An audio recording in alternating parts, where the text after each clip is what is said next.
Hey, what's going on, everyone? And welcome back to another episode of Just My Opinion.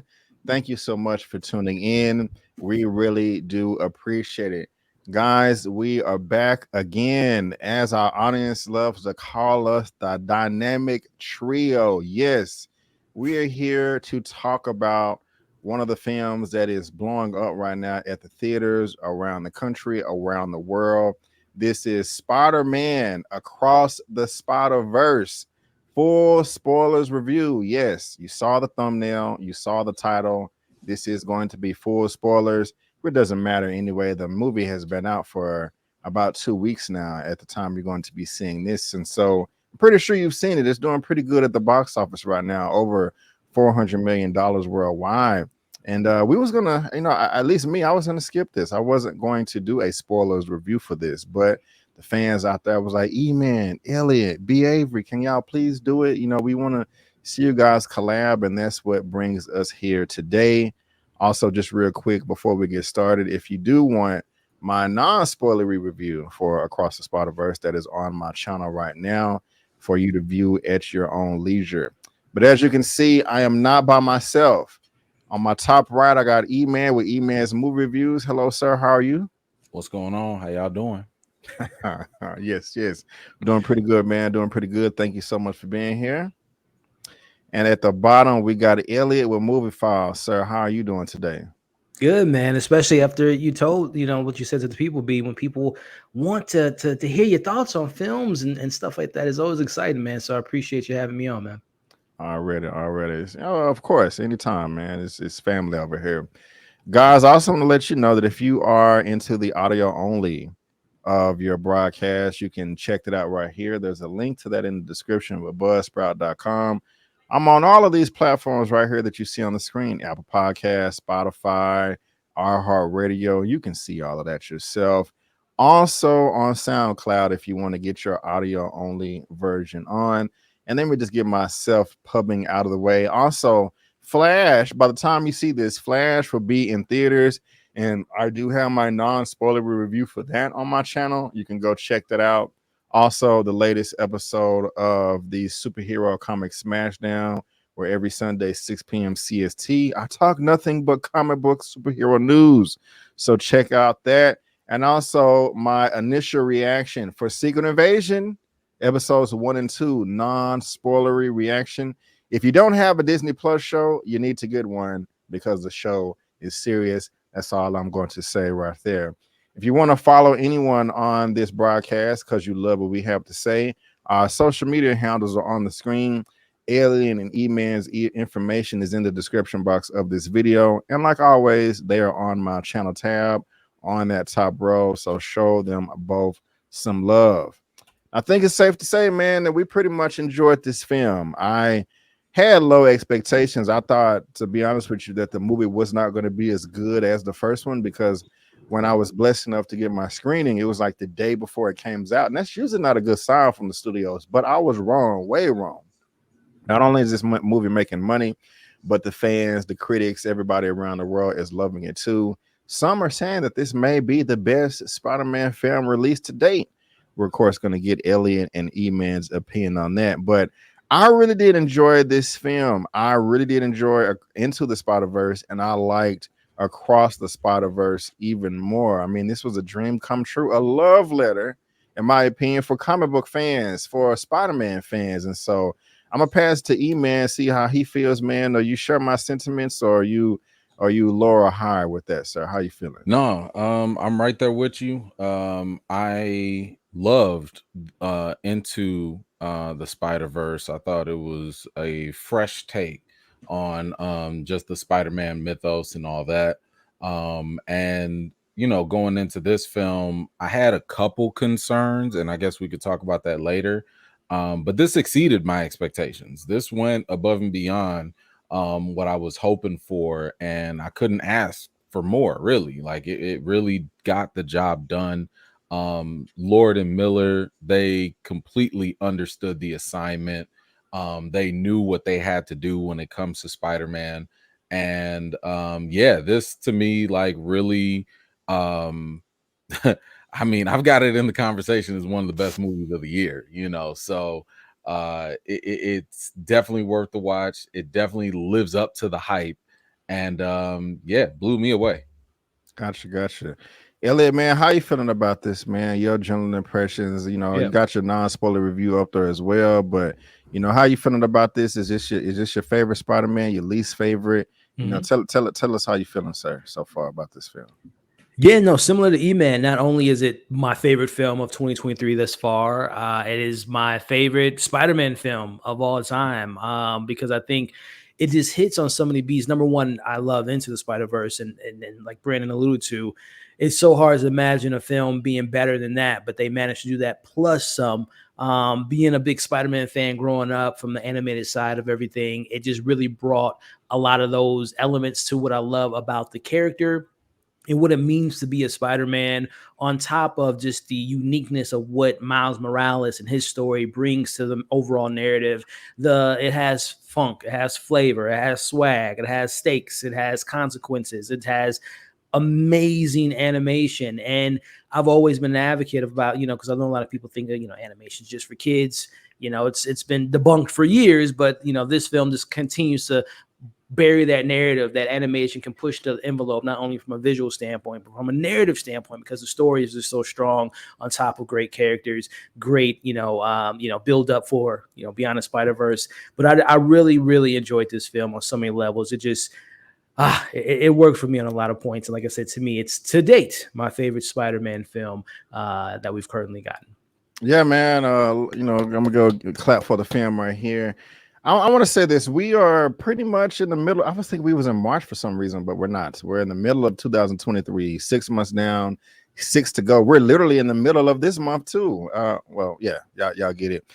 I think it would be a snub if at the very least this movie was not nominated for Best Animated Picture. Oh yeah, during that's a lot. Easy. This already should be the front runner. Okay, animated the trophy now. I thought you were going to take it to the next level and say it'd be a snub if it wasn't nominated for Best Picture. Well, hey, we can, go ahead and I'm just saying, that. Because that was my next question. I was gonna say, do you think it should be nominated for Best Picture? Okay, absolutely. Like, I mean, this is not something that needs to be discriminated against just because it's an animated film. I mean, it is a really well put together movie. The cinematography, the animation, the direction, the storytelling, the themes, all of these things work in conjunction, and they do a lot of things that you want from a movie. I mean, I've watched this movie at least 2 times, and the effect that it has on audiences is something that, again, movies are supposed to do. This is why you go to the movies that can drive you and move you emotionally, excite you and get you captivated the whole time. So yeah, if this doesn't qualify for Best Movie, I don't know what does. Right. Elliot, you got any follow up to that?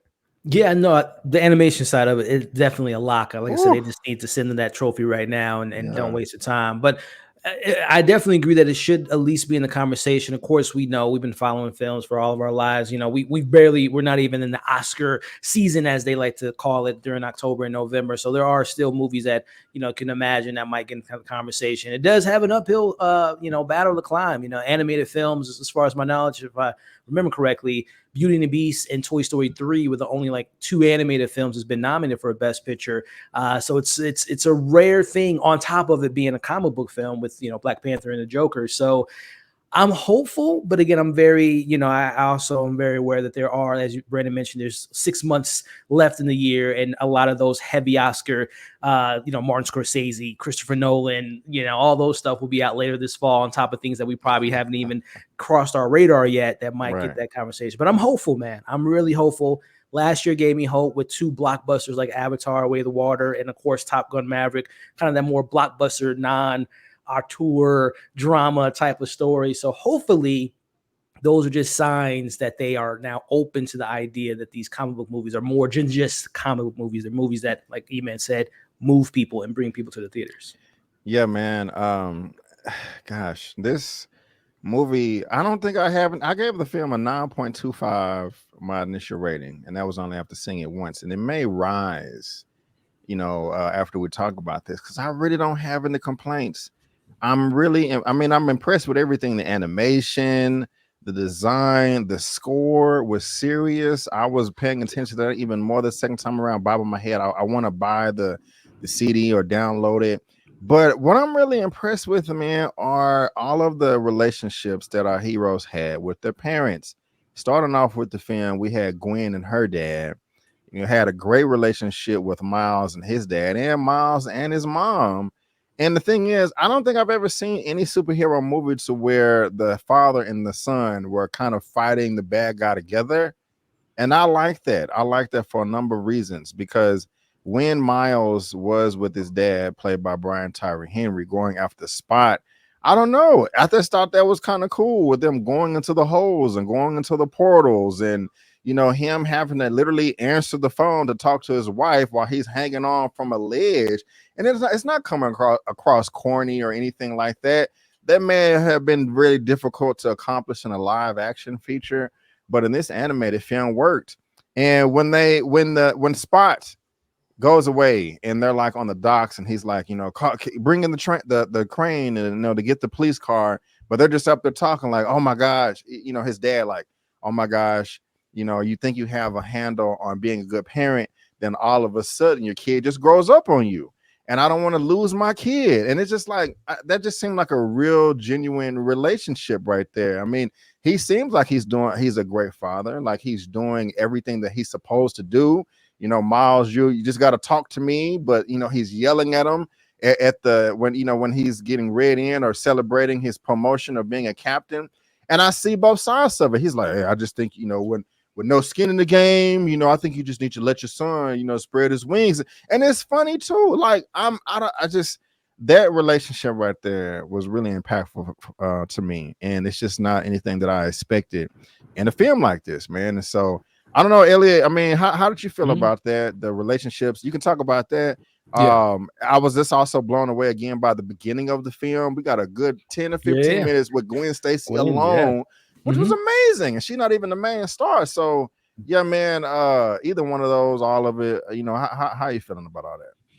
Yeah, no, I mean, yeah, that's, to your point, the family dynamic, it is unique because, as we are comic book fans, it's not only rare for a superhero to have their father, but also their mother. So it is rare to have that dynamic of a character to be able to have those, influential figures in their lives, especially a Spider-Man story. It's always about tragedy. So it is great to kind of get that dynamic and knowing that they're so integral to Miles's life and they want the best for their son. So yeah, I couldn't agree with you more. That dynamic and that relationship is the foundation of Miles' story. He fights for his family. And I love, the first one was great because we did get more of Miles and his father and also Miles and Aaron. But, if there was a tiny criticism with the first one, I wanted a little bit more from the mom.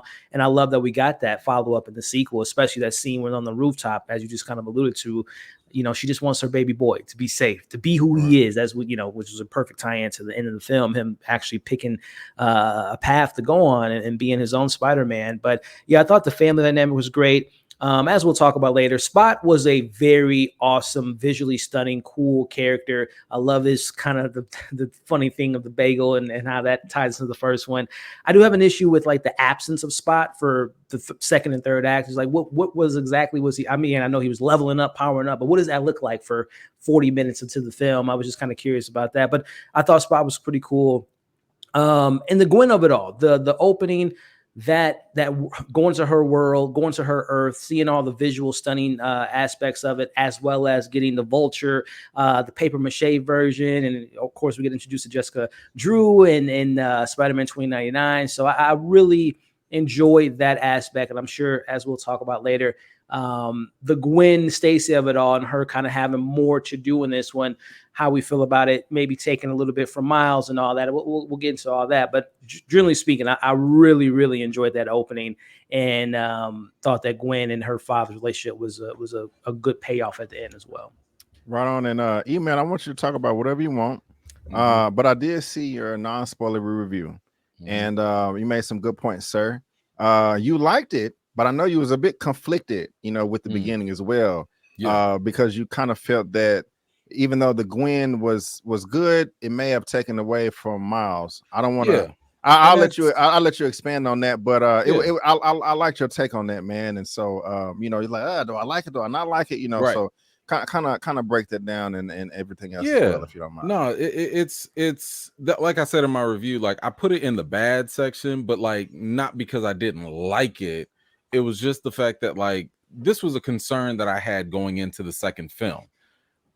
From Miles' creation in the comics, right? And this is again maybe my comic book bias or whatever, but like he was created as an offshoot to Peter Parker's Spider-Man, right? Like he was another version. Some might even say a diversity hire or whatever you want to spin it, right? But no matter what, okay, it's understandable. When Miles was created, you had to have Peter Parker kind of there to kind of sort of like hold his hand a little bit, just to get the audiences to and the readers to kind of get along with it.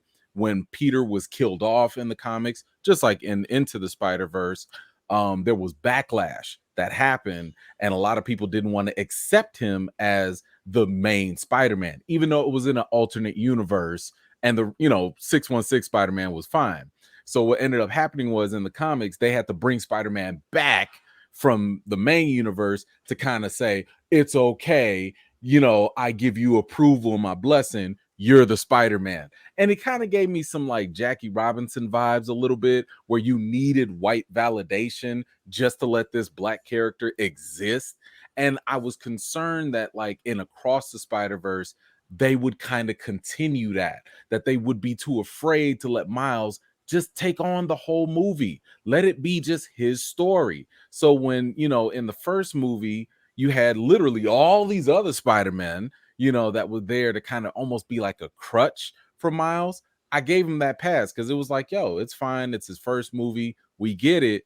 But the second go round, my man he's been Spider-Man. He's been around the block. He should be able to carry this movie on his own. So yes, I absolutely loved the story about Gwen and all of that, but I just felt as though it was taking away from Miles's story. Not to say that she shouldn't have that she should have alluded to her situation, because her story does tie into the other stuff that's happening. But like I was like, yo, y'all could have referenced it, y'all could have hinted at it, and saved all that stuff for the spinoff movie that you're eventually going to do, because I was conflicted. I was like, yo, I like this Gwen stuff. I want to see more of that, but not at the expense of Miles, because I want to see more of Miles. So I was like, I thought that they could have balanced it a little bit more. Am I mad about it? Absolutely not. I still enjoyed it. I just thought that at the end of the day, they kind of ate away at each other. And I know some people kind of say that like, well, they were co-stars. They didn't feel like co-stars to me. It felt like maybe a 70-30 balance, where like Gwen was there for like 30%. But like, I'm like, man, maybe y'all should have had like a 90-10 type of balance instead, and let Miles, carry this whole movie and then tease the spinoff for Gwen. But again, like, does it hurt the movie? No, I don't think it does. Ultimately, it was still fantastic either way. But like I said, I would have liked them to just kind of give Miles a little bit more run on his own, and then let Gwen do her own thing on her own, so they equally can shine. But just to go back to your previous point about the fatherly stuff and the mother and the parents, I absolutely love that, because like Elliot said, we don't usually get that from heroes where both parents are involved. Usually the parents are a plot device to actually elevate the hero. And I like how they're kind of teasing that that's an inevitable thing for him with these canon events. But, for me, what I like about it is they're making Miles unique by not only allowing him to have both parents, but by making his situation so personal, and like the stakes right now. And maybe to Elliot's point about where was Spot, it was never about Spot. This was always about who is Spider-Man and what makes Spider-Man Spider-Man. Now, Spot is obviously doing his own thing, trying to become a villain for whatever random reason. But at the end of the day, this was always about Spider-Man trying to figure out what defines Spider-Man. You obviously see the big conflict with all the other Spider-Men saying, well, you got to lose an uncle and you got to lose a captain. And these canon events are what make you lose or become Spider-Man. And I love how Miles is like, nah, like I don't have y'all life. You know what I'm saying? Like I am an anomaly, like, I have both my parents and I don't want to lose them. And I thought that beginning part of showing the dynamic between his mom and him, or him and his dad, that makes us, the audience, way more emotionally invested, compared to something like Uncle Ben that we see in 5 minutes and then die. Now I'm sitting here like, yo, I really don't want his parents to die. I don't want none of him to go away. I don't want nothing to happen, because that's going to hurt me now, because I've connected with them. So I love what they did with the parents and Miles, and I thought it was really effective. Yeah, man, it's gonna be pretty scary, because that's how the film ended, at a cliffhanger. Spot is powered up to the utmost degree, and he's trying to wreak havoc, man, and so cause some chaos, some mayhem. So we're gonna have to see. Just gotta wait a year, but just real quick, less than a year. Thank you, appreciate it. And also, I just got a comment on this, man. I still want to just stay on Gwen real quick. Like when it opened up, I don't think I was paying. Maybe I don't know if I was paying attention. I missed it or forgot, but that was actually Peter Parker, her universe, that took the serum to turn into the lizard. Right. And I was like, oh, and he ended up dying. But what really got me, man, was a few scenes later when the dad was holding up his daughter at gunpoint, and she took off the mask. And this is an animation, bro. And I felt the acting in his face. Excuse me. I felt the acting in his face from animation, bro. He was just like distraught, didn't know what to do. How long you been lying to me?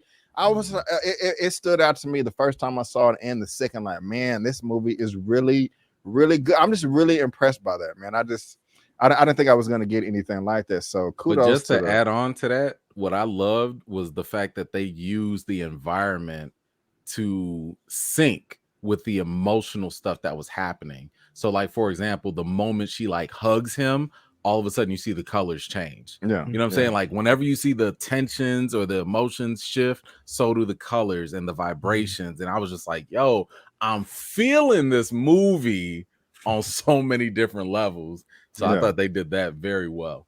Yeah, I agree. Elliot, you got any extra 2 cents on that? Or are you good?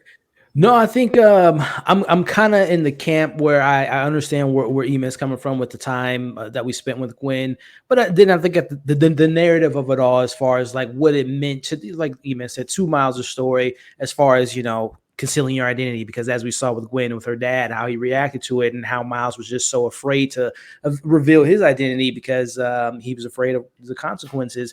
But also, again, I'm loving the idea of how this film, again, as we said, is like a love letter to Spider-Man. And for all respects, it is Miles's, this is his franchise, this is his trilogy that we're going to be getting here in less than a year. But I love the idea that we still get to dive into the lore of the Spider-Man of it all, and the sacrifices and the things they have to lose and things they have to put aside to be a hero. So I do understand where Eman's coming from, but I still think that with other films, it might have been handled a lot worse. But I love how they still incorporated Gwen's story, her being alone, wanting a band at the very beginning, and not wanting to get that, to eventually having a band at the end, and the acceptance from her father, and so on and so forth. So I come to really appreciate what the Gwen opening and how it wrapped up, and how it does tie into Miles's overarching story. Yeah, man. Yeah, I agree with all that.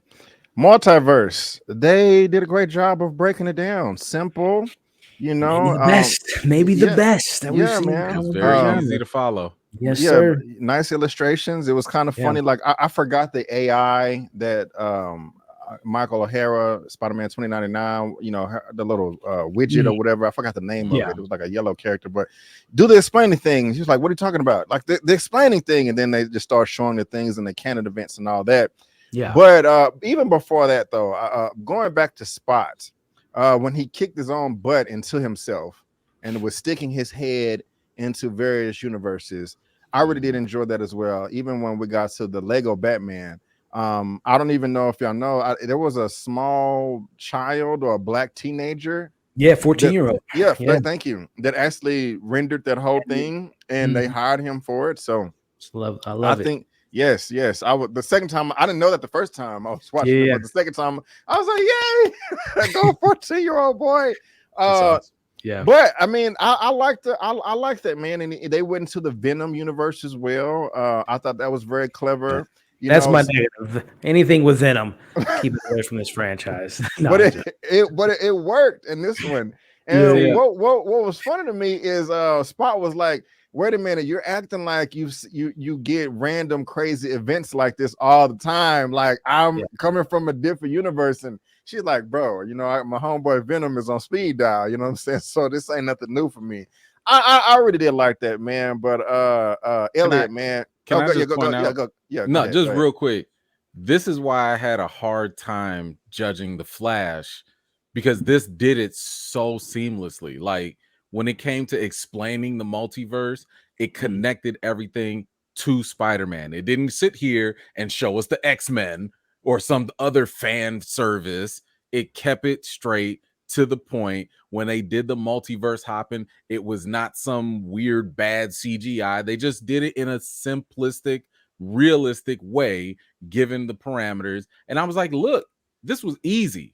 Like, you don't have to be a comic fan to get this stuff. You jump from the Lego world to the Venom world, and it all made sense. You know, so this is why I had a hard time giving excuses to other movies that tried to do this. Right on, man. And just a little tidbit, guys. If you know, you wouldn't be watching this if you didn't like superhero comic book stuff. It's sometime where all three of us are going to do a spoiler review for the Flash as well. And I can't wait to dive into that dive deep into that with these gentlemen. Elliot, Multiverse, man. What you think about it? Did you love how they broke it down? How'd you feel? Yeah, I mean, whether it is No Way Home or Multiverse of Madness, and even recently with the Flash, a lot of the multiverse time travel, it all gets convoluted, it gets messy, they break their own rules. But this is why Chris and Phil are just genius writers, and they know how to make things fit within a narrative and make sense and stick to the rules and not break the rules. And as Eman alluded to, even when it is a Donald Glover as the Prowler, or Toby and Andrew later on in the film with their canon events, it fits within the narrative. It's not just like a, hey, we were here and see you on the next one. It makes sense to the film. It plays into the narrative. We're walking through the Spider Society as Miles is walking through. So of course he would see all these things as it would be an Easter egg to him as it is to an audience. So it just makes sense how they use the multiverse, how they explain the multiverse, how it doesn't break the rules, and it makes sense, which is always a plus for me. Yeah. I love it, man. I love it. I did not know this character existed prior to seeing the movie, but I loved her. Talking Jessica Drew, played by Miss Issa Rae. Man, she was fantastic, bro. A pregnant black woman with a fro and a motorcycle. I didn't know it. Like, I guess you can do anything in superhero comic book stuff, but this was wonderful, man. She was doing her thing. Elliot, how'd you feel about her? Her character. Are you a fan? Did you know about this version of Spider-Man or Spider-Woman prior to seeing the film? But this was a pleasant surprise for me. I'm also a little embarrassed. I didn't even know Issa Rae was in the movie until I heard her voice. I was like, oh, that's Issa Rae. But yeah, man, go ahead, man. How did Issa work out for you? Beautifully, man. I wish we would have got a little bit more from her, because I was such a big fan of the character. But yeah, big fan of Issa Rae. And I wasn't, from a comic book perspective, I've seen Jessica Drew in like other various like animated forms and things like that from other Spider-Man stories. So I was familiar with the character. And I know for the longest time, Sony has been trying to find a way to bring in Jessica Drew to something, whether it was live action. I still think they're doing that with Olivia Wilde or whatnot, but they've always been wanting to get the character out there because it is such a cool character. And Issa Rae just kind of gave us just a little tidbit of what we can expect from a character with such badassery, who can multitask, who can also, has her spider webbing with all of her fingers, which is, a uniqueness to herself or her own. I really enjoyed that character. Again, I would love to explore more from her, whether it is in Beyond the Spider-Verse, or because I know they want to spin off or do other things, but very intrigued to learn more about her world, her Earth, where she comes from, and their origins and all that stuff. So I very much was a fan of Issa Rae, Jessica Drew, and shout out to Issa Rae, man. She's doing her damn thing.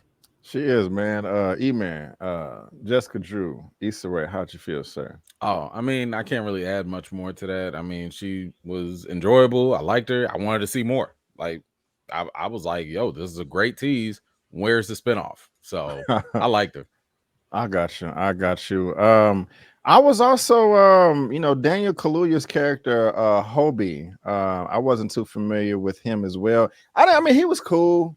I didn't like him just as much as Jessica Drew, but I'm not complaining. There's nothing that I didn't like about him, but he was fine. He did, serve his purpose. But just out of just surprises, man. I did not, these two characters. I didn't even know they existed, man. And so I just kind of like how they included everything in there,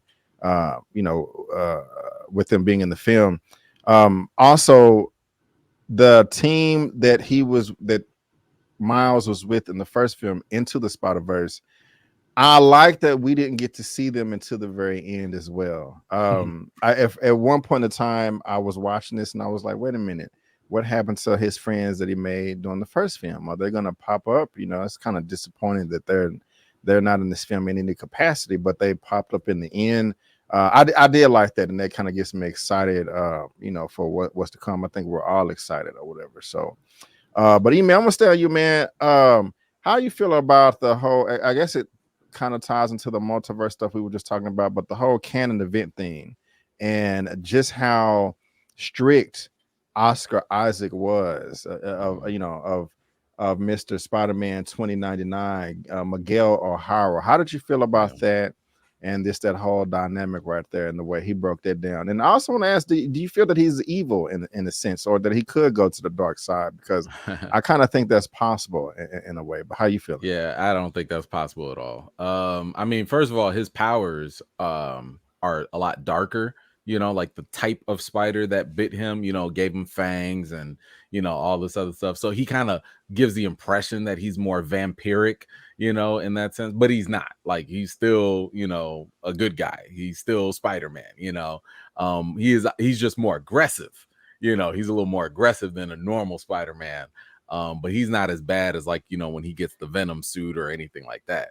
But no, I think Miguel is a misdirect. I think he is not a villain. I don't think he's ever going to become a villain. I think he is just an antagonist. He just kind of gets in the way. He's a challenge, for Miles in this case. And again, the whole premise of this movie is about defining what it means to be Spider-Man. So Miguel, what he represents, in my opinion, is Spider-Man is supposed to be this. And of course, Miles is like, nah, forget what you talking about. I'm going to define myself my way. I'm going to do my own thing. So, that's the real challenge here going in between, in this movie is like, well, canon and years and tradition say Spider-Man needs to lose an uncle. He got to lose a captain. He got to go through A, B, C, D, E.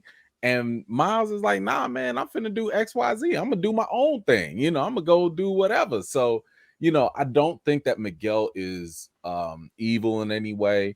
Matter of fact, I'm predicting that he's going to realize sooner or later that Miles is actually the antidote, in a sense. Like, Miles is, yes, he's an anomaly, but if you look at it, Miles actually, everyone he encounters, everywhere he goes, he actually changes their situation. And Gwen Stacy was a perfect example of that, right? So that's the thing where, like, Miles proves that just by his mere existence, you don't have to lose a captain, because maybe your captain will retire or he'll quit the force. And then look at that. Gwen Stacy whole situation changed. Or look at Peter, Peter, the other Peter Parker that had a kid. His encounter with Miles literally changed his circumstance. He was supposed to be by himself, break up from Mary Jane, and he was like, oh, but after encountering Miles, let me go back, and now I got a kid. So, like, Miles is really the agent of change here, but Miguel just doesn't see that because he's already, blinded by his own trauma of, obviously, meddling with the multiverse and stuff like that himself, losing his family and the other family or whatever. So, I'm looking forward to seeing where he sees the light. And you even see an example of that when when Miles escaped, and then Gwen was like, well, do you even know if he's gonna, be a problem? Do you even know if it's gonna be, a calamity or whatever? And Miguel didn't say yes. He was just like, well, do you want to find out? So they left that wiggle room still there, that everything with these canon events are not necessarily set in stone. He just believes it because that's the current theory, and they've had nothing to test against it. But I think once they kind of realize that, yeah, Miles actually is not the problem, it's actually Spot that's the problem. Because the second viewing out there in the India, version or whatever, it was Spot that like created that hole that was, destroying stuff. I don't believe it was just Miles, because everywhere else Miles is gone, it hasn't corrupted the places. So, I think we'll see that turn around, and Miguel's probably gonna turn around and be like, oh, okay, my bad. Let's go beat up Spot. Gotcha. Elliot, how'd you feel about Miguel O'Hara, Spider-Man 2099?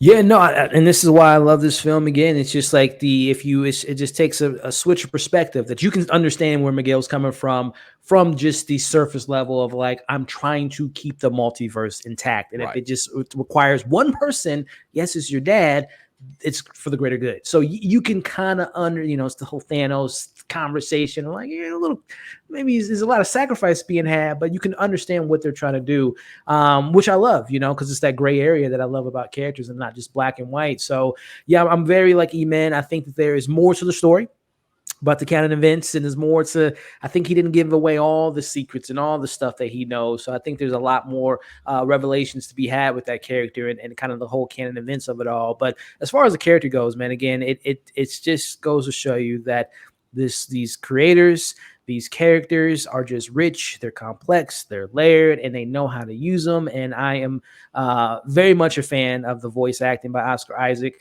He definitely has made up for his Apocalypse of the World with Moon Knight. Now this, we can kind of forget about that portrayal. But no, I'm really excited to get more from that character, and my knowledge of the character is very limited. And to Eman's point, I know the whole vampire side of it all. And if I'm not mistaken, isn't there some iterations where like he almost genetically made himself into a Spider-Man at some points before he actually was bitten by one, which is because another small little thing, but a character moment when he's injecting himself, and we really didn't explore like, well, what is those injections, Miguel? Is it enhance your spider senses? Is it enhance your aggression? Like, so I'm really excited to get more of that and learn more about the character. And I do think inevitably he will see the light, but he's going to mess some stuff up before he gets there. And I'm really excited to see it. Yeah, man. He's working hard. He's put something together, a little network. Well, not a little network, a big network. And he don't want it to fall apart. I just like the little details of the watch devices that he made, to where you go to another universe, you won't glitch and trip over yourself. I thought that was really cool. Of course, that was used at the very end of the film, when we found out that Miles was in the wrong universe, and we'll talk about that in a second.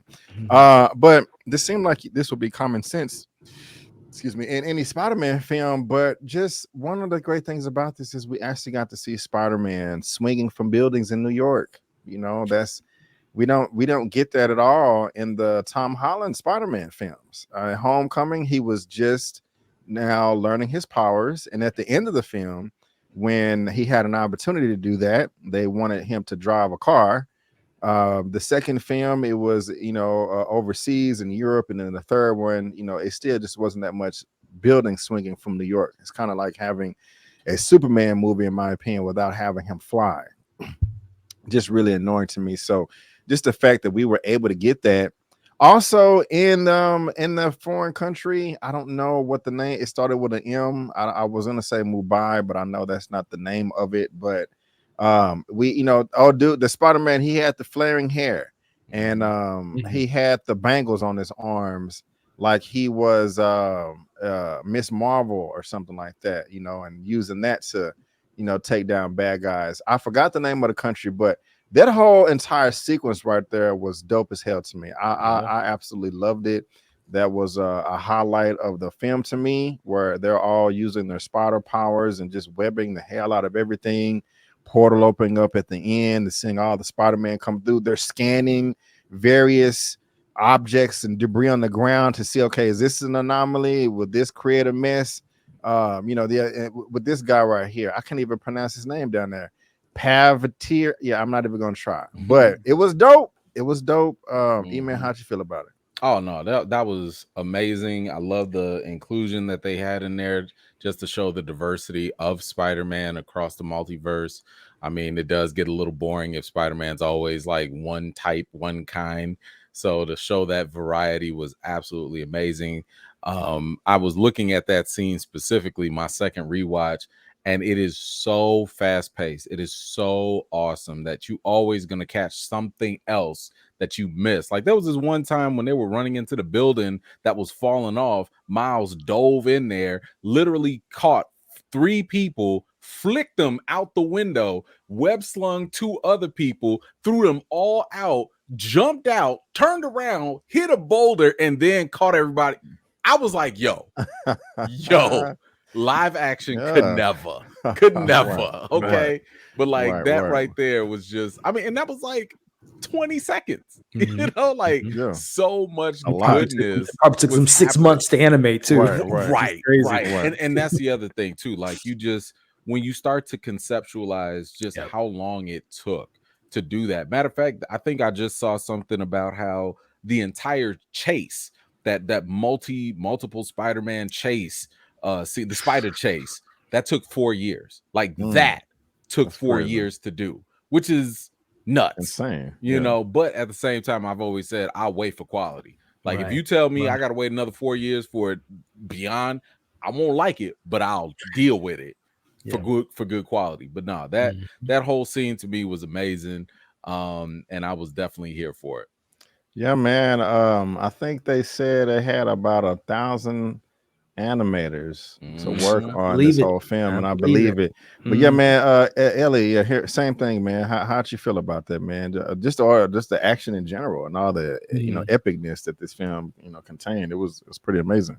Yeah, the sky's the limit, man. The limits are, there's no roof to what you can do with animation, which is just the beauty of it all. It's just, your imagination is not bound to regular physics and laws. You can break the boundaries. You can do so many different things with it. So the action was top tier. And yes, when we went to Spider-Man or Spider India, it was beautiful. It was great. A new, fresh Spider-Man. He's happy. He's excited. He has his love. He has his relationship with his girlfriend's father. So all that stuff was fantastic, man. It just goes to show, like Eman said, just continuing the theme from the first one.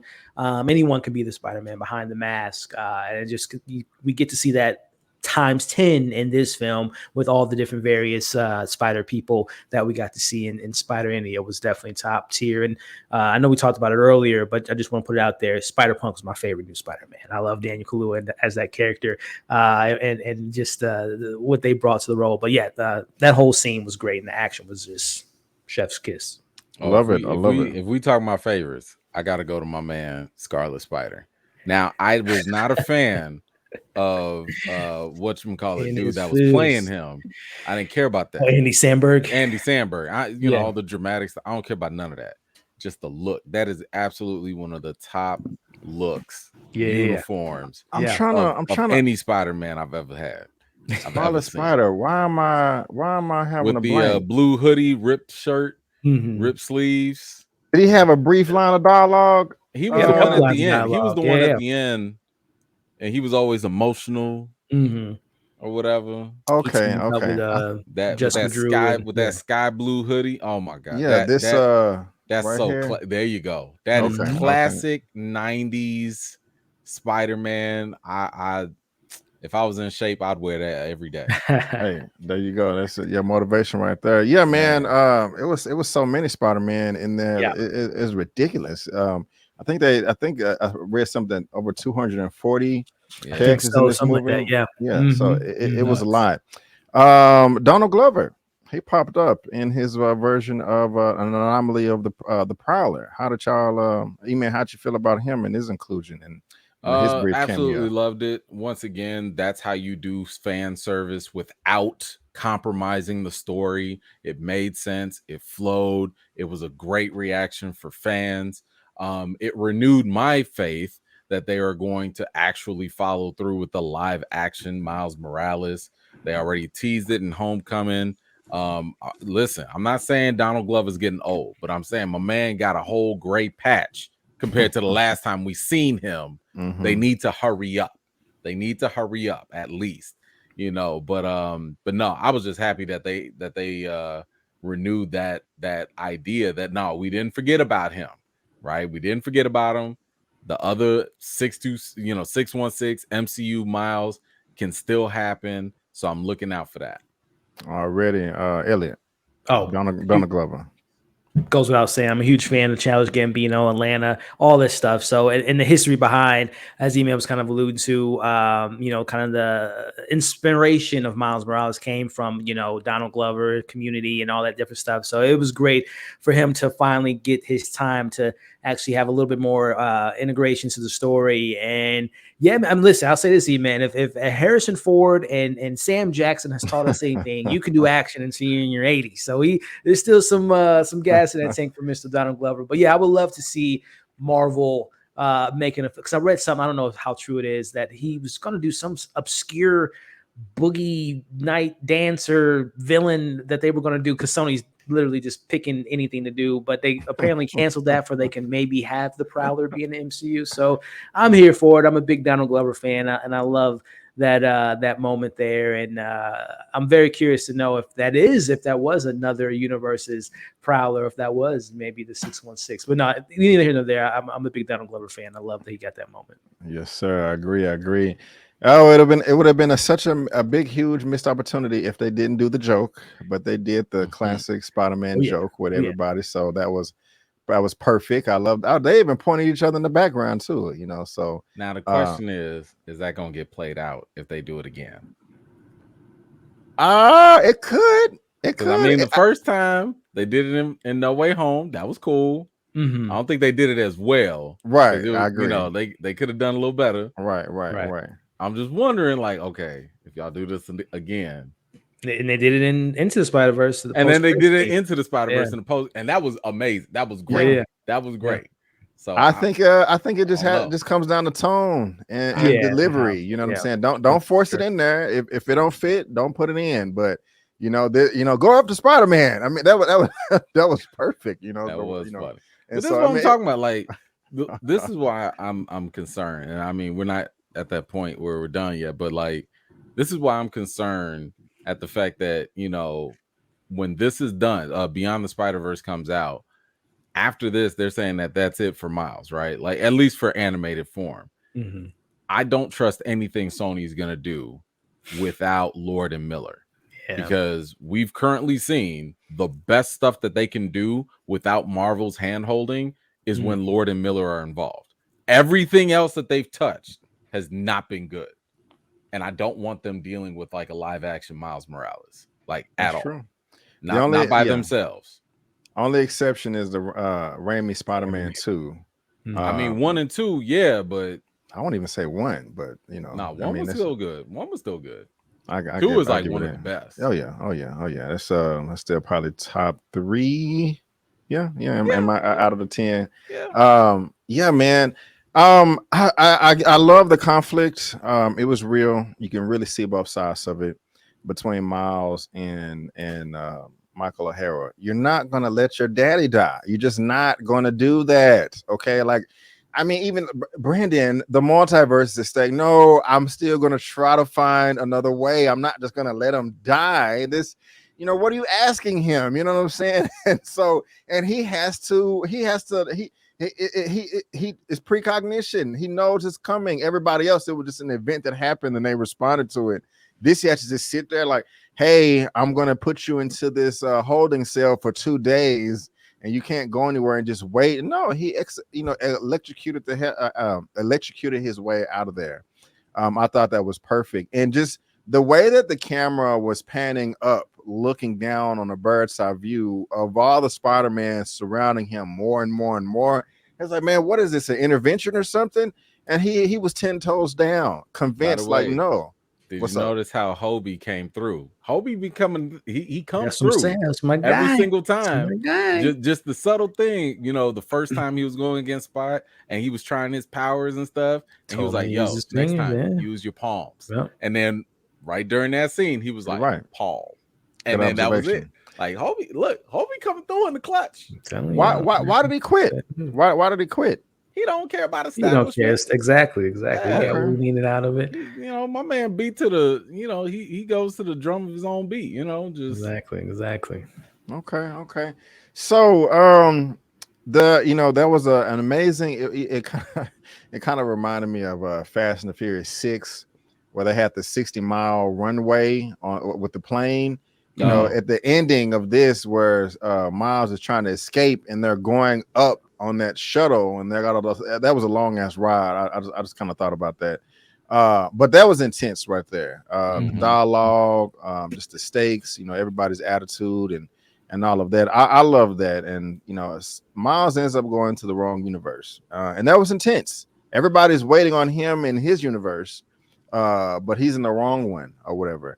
And we see that his dad is dead in that universe, but Mahershala Ali as the Prowler, or what is his actual name? He is alive. Yeah, Aaron, Uncle Aaron. And real quick before I noticed that, I like the code that Miles' father had towards his brother in his universe, because to Miles' understanding, his uncle is a good dude. He's different from his brother, but he's a good dude. And every once in a while, his dad would be like, "If you don't do this, you're going to end up like your uncle or my brother." And he's like, "What's wrong with Uncle Aaron? He's a great guy." And he kind of like, "Oh, I probably shouldn't have said nothing." You know what I'm saying? I like that he just didn't throw him under the bus. That's just something small that I noticed there. But we're at the end of the film now. Miles is in the wrong universe. He sees his doppelganger, but he's the Prowler. Doesn't give a crap, no remorse. You think they would have some type of bond, but they obviously don't give a crap. And so you got the Prowler, Uncle Aaron, and a souped up Spot villain. It's gonna be a lot, bro, in the end. But how did you feel? How did Ellie? I want to start with you. How did you feel about that revelation towards the end of being in the wrong universe, and him seeing his doppelganger, the Prowler and all that? How did you feel about all that? It was great. The score, I can't remember which one of you all brought it up top, but how the score built up to just the suspense of it all. And for a second there, for a split second, when the mom's like, "Who's Spider-Man?" Like, I know the mom is busy and she's trying to raise her, a good son, but like, how you don't know who Your husband talks about him 24/7. So that's when you started getting the inkling.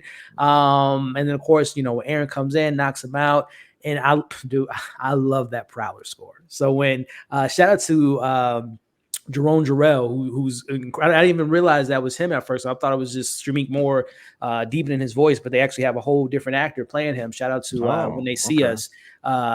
I love this, like the hardened, tough, I don't give a what Miles, because he lost his dad. He lost his kind of that structure in the home. So I love that we get to see like what would have happened to Miles if he was never bitten, that path that he went down. And when that Miles finds out that he had a different path and it was due to this Miles, well, not really. He didn't like get the spider and have him bite him, but obviously when you're upset and you lose your father, you don't think about all the different stuff. So I love that ending. I know some people were kind of like upset about, some people didn't know it was a part one, which I'm like, gosh, they said that like that's 2 years ago. Advertising. Yeah. That's on yeah. But I love that moment. A lot of people is not saying anything new here, but that kind of Empire Strike Back moment when we have all of our heroes in different spots and we all got to come together to save, Miles. And like I said, going back to Gwen, her getting the OG team, her getting, her help with some new characters that we met in this film. So I just thought it all came together and just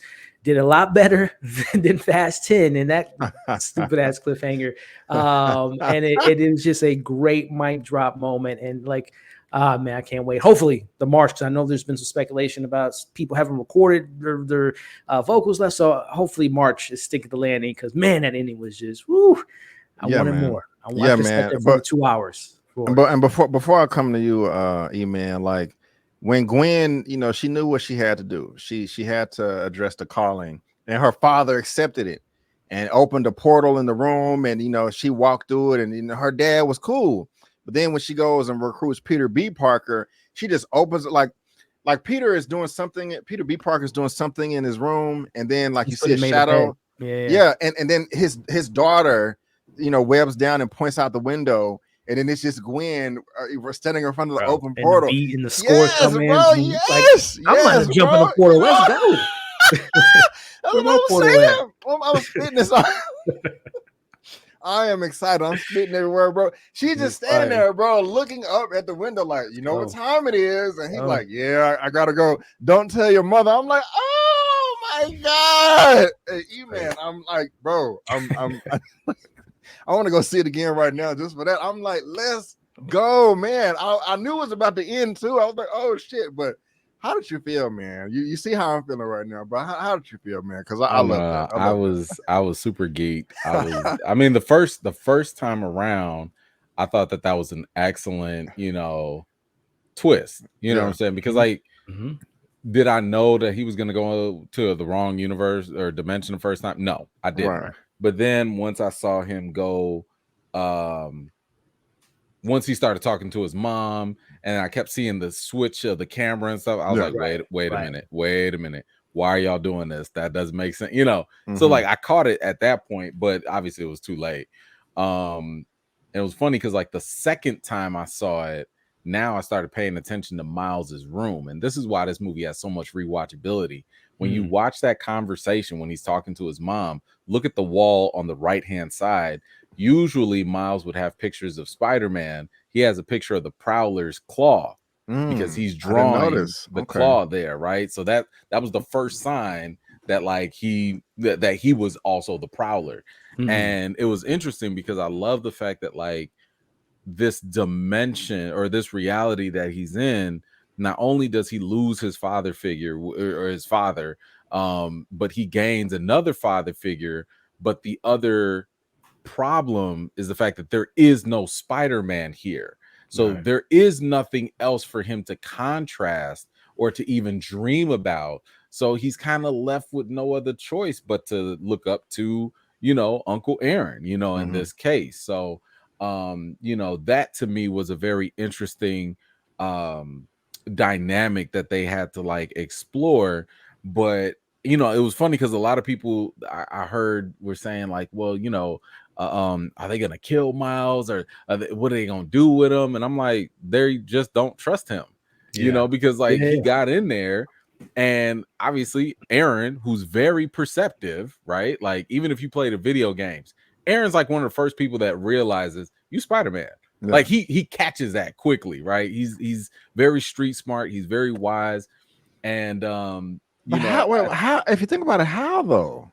How what? How did he know that? Because everything was off. The moment he saw, he's like, man, your braids are gone. And just the way Miles was talking, he was like, that's not the Miles I know. Something's fishy. Now, I don't think that Aaron just all of a sudden knew, oh, you're a multiversal, variant. Right. No, he could have been a clone. He could have been an impersonator of some sort. He could have just been brainwashed. Whatever the case may be, Aaron knew something's wrong, and that's not the Miles that I know. And I'm pretty sure he had some secret, device or something to call his version of Miles the Prowler Miles. And that's where, obviously they did. Because if you noticed, Aaron kept giving him the side eye. He kept giving. He was like, "Well, let me clarify. I see what you're saying. I misunderstood what you said. I thought you were saying that he knew that he was Spider-Man. Oh, in the games, he knew that. But I was just saying that Aaron is basically very perceptive. He's not. He recognizes when something is off quicker than other people would. So for him to suspect that our Miles was not his Miles, that was right in line with his character. I think that it's going to be very, very interesting to see what happens. I don't think that they're going to be bad per se. I think it's going to be a huge misunderstanding. Obviously we saw Miles kind of charging up a little bit, but I don't, I think the Prowler, especially Prowler Miles, I think he gonna give him a run for his money. Oh yeah, we gonna get that one-on-one. You know what I'm saying? Like, you have nice. to. Wow. You have to get that one-on-one, Nice. and then sooner or later, after certain blows, they'll come to their senses, and it might come down to Aaron dying again and having that Miles come to realization that he should have been teaming up versus going against him. So it might take. I got the feeling he gonna bring the other Miles to meet his dad.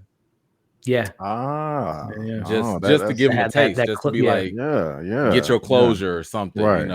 Nice. I like it. Y'all need to get in the writer's room, man. And hey, on that side too, the dad gets that moment to his brother, because we know Aaron and dad were on lost terms. He didn't get to say goodbye to his brother, so we might get we might bring the tissue. That's all. Bring the tissue. I love it, gentlemen. I love it.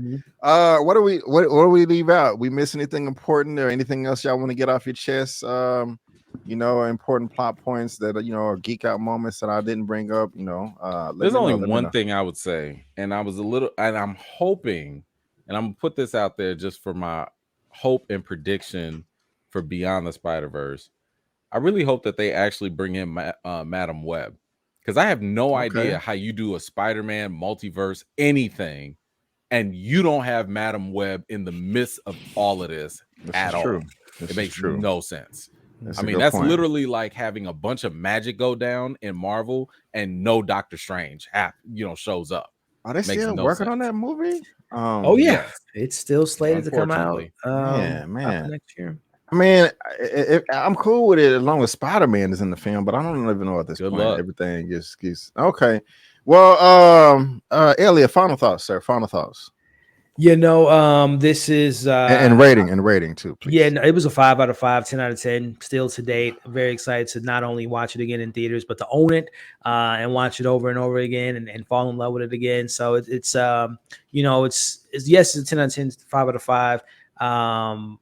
But to me, it's just the impact. And again, what the first one did 5 years ago, I did it again the second one, as far as like just proving that you can push the envelope with storytelling. I was watching an interview with James Gunn the other day about just like how comic book movies have become so just movies in general, but in particular comic book movies have become so stagnant and predictable.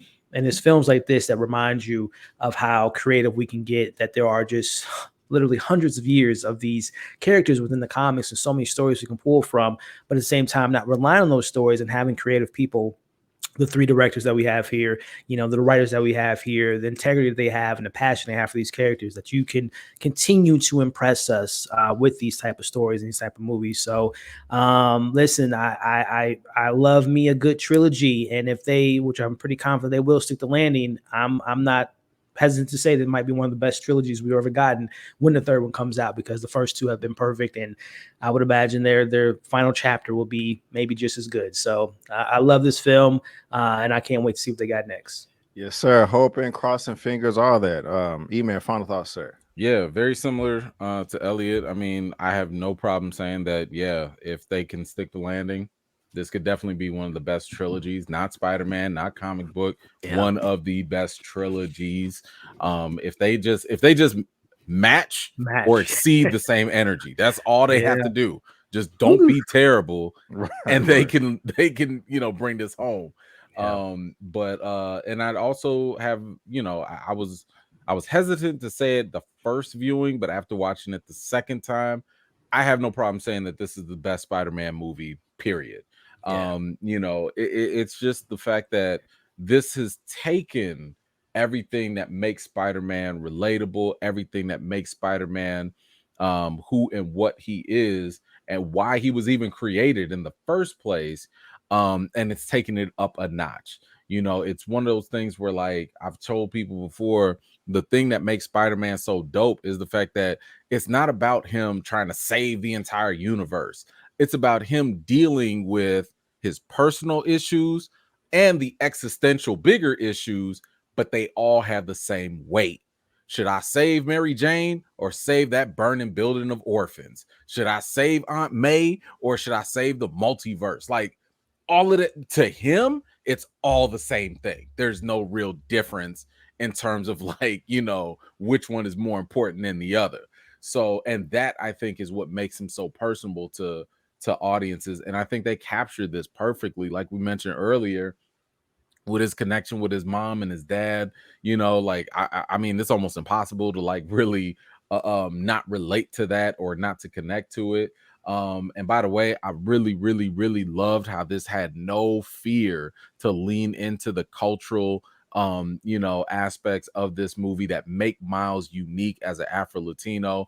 You know, I remember sitting in the theater and there was some, you know, people of Latin descent, some Puerto Ricans in my audience, and I loved how whenever they would mention certain foods, certain traditions, or if the mom would say a certain phrase, I didn't know what they were saying, but I knew based off of the reactions to the people sitting next to me, where they'd be like, you know, I'm like, ooh, this movie's doing something, just like how Black Panther did something for me.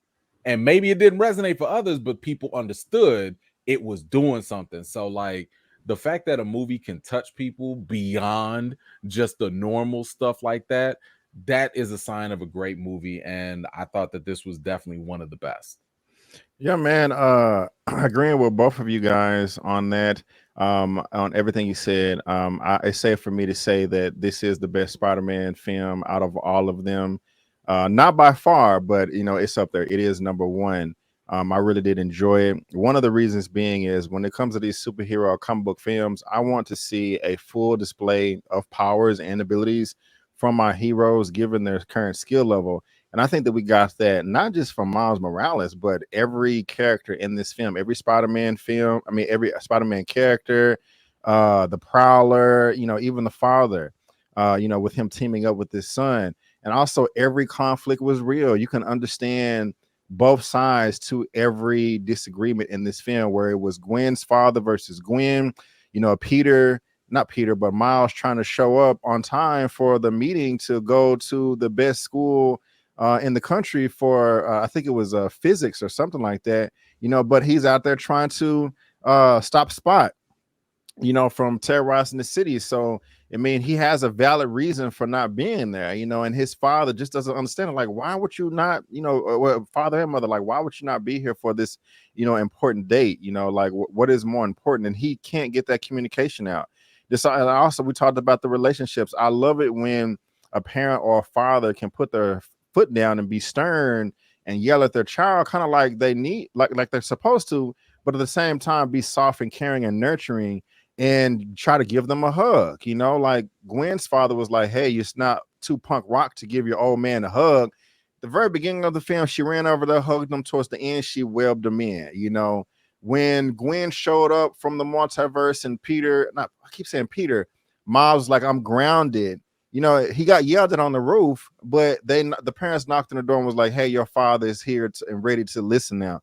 And things like that are very, very important. You know, not like sometimes you can only get one or the other, but they got both in multiple situations between multiple characters, multiple relationships in this movie. And so I really like that. The animation was just incredible. There's about 500 Easter eggs that I'm pretty sure I haven't seen that I can't wait to go back and see it again. Because like you said, Eman, the rewatchability of this film is through the roof. And so, yeah, this could possibly be one of the best trilogies of all time. And just real quick, my list for some of the best trilogies of all time are the original Star Wars films, Toy Story, Lord of the Rings, and potentially Paddington as well, if they do come out with that part 3, which I believe was announced. Not the Dark Knight trilogy, because the Dark Knight Rises was lacking. Was it the Godfather 3 that was lacking? Not And Guardians. So, yeah, not even Guardians. Captain America is up there, but not as good as the ones I just First listed. one was kind of lacking. I still love it. I mean, it's fine. It's just not. Yeah. Yeah. I changed my rating from a 9.25 out of 10 to a 9.75 out of 10. That's my rating. And Eman, let me get your rating too, sir. I forgot mine. So the funny thing is, like, I had originally rated it a 9 out of 10, but I found out because like one of the things I had in my bad was like I couldn't understand Hobie. Like he just did not. I was like, yo, is that Kaluuya's accent? Is it the sound? And then later on, I went to a different theater and I found out that it was actually a sound audio issue. So it wasn't so much on the movie. It was like a theater thing. So with that said, I had to take, I got to kind of cancel that out. So I'm going to upgrade it actually to a 9.5 out of 10. Perfect. And that's crazy, man. Millions of dollars goes into these films, and it was like a nationwide thing to where the studio had to send all the theaters a new audio cut of the film. But ladies and gentlemen, that for Tenet. Oh my God, that was horrible. That was the awful, worst. Awful. I never heard bad sound quality like that. Nolan always he needs to work on that. Even with Bane. Anyway, I don't want to get too excited, but ladies and gentlemen, boys and girls, that is going to wrap it up for the dynamic trio Spider-Man Across the Spider-Verse spoilers movie review. Thank you so much for tuning in and watching this. We really, really do appreciate it. Let us know how you felt about this, the movie itself, and our commentary in the chat, because this is pre-recorded, or in the comment section. We would really appreciate it. Give us a thumbs up, subscribe, all of that good stuff. I'm so happy with this film right now. It's doing well on Rotten Tomatoes, and also it's making a hell of a lot of money off of just a $100 million budget. Just a little shameless plugging. By the time you see this, we will also possibly have our Flash spoilers review up for you to see. If you want my non-spoiler review, you can go check that out as well. You throw some Transformers, Rise of the Beast in there as well. But also check out my Secret Invasion reaction for episodes 1 and 2. And by the time you see this, my full review for episodes 1 and 2 will be up as well. Just want to thank my guests first and foremost. Eman, again, thank you for being here, my brother. I do appreciate it. Why don't you let the good people know what you got going on your channel right now for them to look forward to?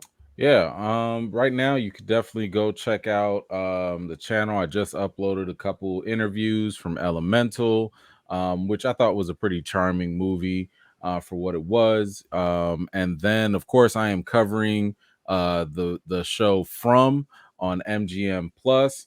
It is probably one of the best shows out there. Now, I'll be very honest. The second season is lacking compared to the first, but there is hope with a season 3 to get better. But you could definitely catch a whole lot of those, breakdowns every week on there. So make sure you go check that out. And then, of course, every Friday, 7 p.m. Central Standard Time, I've got my live chat. It is the livest chat on YouTube next to Brandon K. Avery's, of course. Yeah, we get down with the news and all that good stuff, and keep you covered and have a good time while doing it.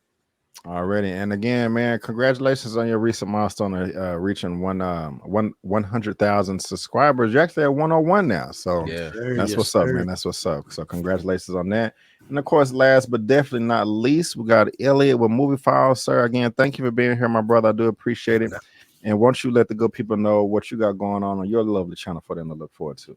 Yeah, man. Well, listen, like I said up top, B, is and as Brandon and Eman can attest to, thank you to you all reaching out to Brandon and Eman to bring us here today. And Brandon, I'm always appreciative to be able to be on your channel and talk about these movies that we love, like Spider-Man Across Spider-Verse. But yeah, guys, you can find me here on YouTube talking about a lot of the stuff that we discussed today with comic book movies, horror movies, sci-fi. I'm a big TV fan as well. I haven't seen From quite yet, but I'm gonna get on that. I'm gonna take that Eman From challenge one of these days. But I am watching a show called The Idol, which has been very, very interesting. So heard some interesting things about that. Yeah, man, it's pretty wild. It's pretty wild, bro. But yeah, if you guys are into that type of stuff, check me out every Sunday discussing The Idol and a lot of different various HBO shows of that matter. So yeah, man. Already, I caught a little bit of your live, man, and you was like, "Who wrote this? Did this get y'all hot and bothered? Is this sexy?" Like, yeah, baby, I wanna.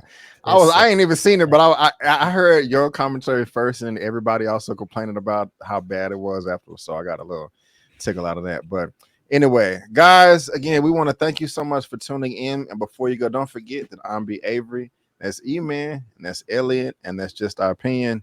Peace out, and we'll see you next time.